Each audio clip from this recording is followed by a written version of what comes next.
Herpes. अब कई जगह पे इसको तो जनेऊ रोग भी कहते हैं।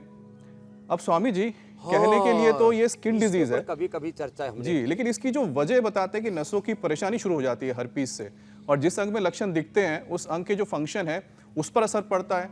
तो स्वामी जी इसके क्या यौगिक और आयुर्वेदिक समाधान या उपाय होंगे?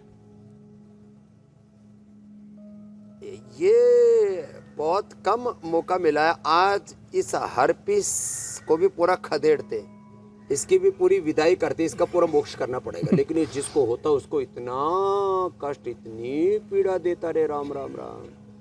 आदमी कहता है भगवान जी, हे राम जी मुझे उठा ले, इतनी पीड़ा होती है। हर्पीस में आधे शरीर के ऊपर ऐसे ऊपर थोड़ा सा निकलने लगता है, ताफड़ सा, और फिर उसमें से दाने दाने हो जाते हैं। उसको जनेऊ कहते हैं, कोई हर्पीस कहते हैं। जैसे ये तो रीढ़ की हड्डी के दाईं ओर या बाईं ओर, और चेहरे पर, छाती पर, पीठ पर यही निकलता है। पैर में तो मैंने किसी को देखा नहीं, कमर से लेकर के और सिर तक निकलता है। आँख पर, गाल पर, छाती पर, पेट पर, पीठ पर, और अंदर से ऐसे ऐसे चपक चपक चपक चपक करता है। एक तो इसमें कपालभाति करे, अनुलोम विलोम करे। इसके 3 कारण मैंने सबसे ज़्यादा देखे। एक तो शरीर में टॉक्सिन्स ज़्यादा इकट्ठा होने पर, अंदर में इन्फ्लेमेशन होने पर। इसलिए डिटॉक्स करने के लिए हम यहाँ पतंजलि वेलनेस में, योगाग्राम निरामय में, थैंक यू, आप लगातार 8954 ये आप नंबर भी चलाते रहते हैं लोगों को आने के लिए। डिटॉक्स करना जरूरी है, उसके लिए बस्ती जरूरी है, उसके लिए एनेमा जरूरी है, शंख प्रक्षालन जरूरी है, उसके लिए सप्ताह में 1 बार त्रिफला का सेवन जरूरी है, उसके लिए वाटर थेरापी, मड थेरापी, सन थेरापी जरूरी है, सिरोधारा, अक्षतर्पण, कणकोर आदि जो हम बताते हैं ना। उपवास बहुत अच्छा है, तो जो उपवास करते रहेंगे, देखो अब ऐसे बोलना नहीं चाहिए, बड़े ऐसे बोलते हैं। भगवान की कृपा से हमने कभी कहीं बचपन में तो 1 बार फोड़ा हुआ था, उसके बाद कभी कुछ देखा ही नहीं, ये खाज खुजली, तो हर्पीस तो बहुत दूर की बात। टॉक्सिन शरीर में इकट्ठे नहीं होने चाहिए, ज़्यादा नमक, ज़्यादा मीठा, और उसमें भी चीनी का सेवन। फिर अलग अलग प्रकार के ये जो बैक्टीरिया, वायरस, फंगस अंदर चले जाते हैं ना, तो इसका भी एक विशेष प्रकार का रोगाणु है, वो शरीर में चला जाता है तो वो हर्पीस पैदा कर देता है।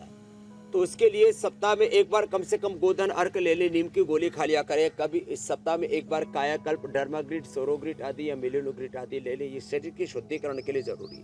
अब हो जाए तो क्या करें? होने के बाद गोधन अर्क, नीम की गोली और नीम के पत्तों का जूस ये पिलाते। और जिसको पित्तहर पे बोलते हैं ना, लौकी, खीरा, शीशम, पीपल, बेल, दूरवा या दूधी घास, इसका रस बना करके पिलाते। और एक खास बात, कायाकल्प वटी तो सुबह दोपहर शाम 3 बार देते ही है। कायाकल्प वटी खाली पेट खाने के बाद डर्माग्रिड और सोरोग्रिड 2-2 खिला देते हैं। एक उपाय ऐसा बता रहा हूँ, इस पर कोई विवाद करे तो लाख करे, लेकिन भाई एक उपाय तो है। हमको ये दवाई उपलब्ध नहीं कराते, कल को फिर कोई नया मुकदमा हम पर करे। आदमी के मरने के बाद उसकी हड्डियां शमशान में पड़ी रहती, कोई काम तो आती नहीं। तो भाई आदमी तो खुद तो लेके आएगा नहीं, उसके परिवार वाले ले आए। शमशान की आदमी के जली हुई मुर्दे की हड्डी, अब जल गया आदमी तो अब उसकी हड्डी उपयोग में आ जाए तो क्या दिक्कत है? तो हड्डी को पीस करके ये नारियल के तेल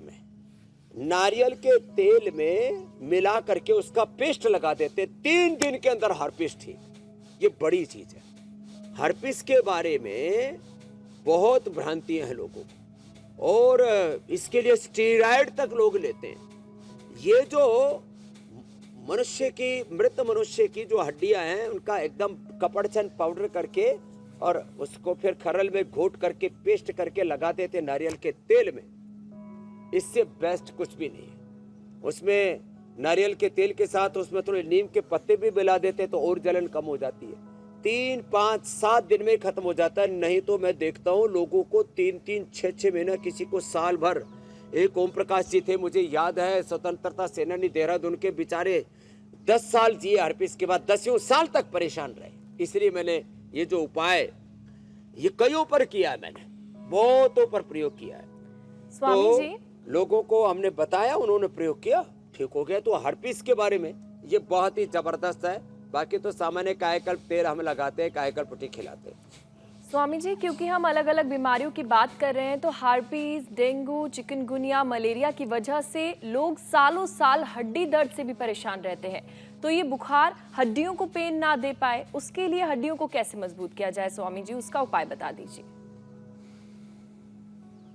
एक तो हड्डियों की मजबूती के लिए ये कोई भी बुखार हो, कहे भाई इससे तो जो है ना हाड़ तोड़ दिए बुखार ने, गांव की भाषा में कहते हैं। तो देखो, एक तो सुबह धूप में बैठें।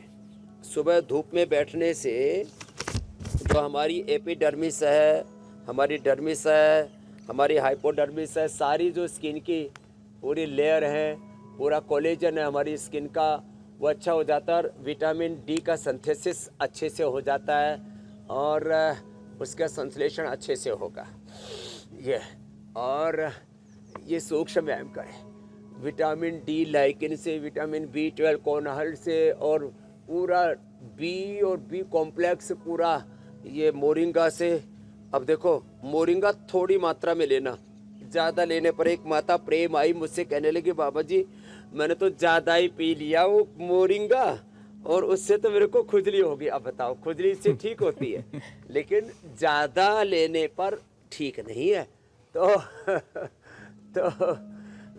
जो है हड्डी की मजबूती के लिए दूध में हल्दी, शिलाजीत, लाक्षादि गुग्गल जबरदस्त होता है।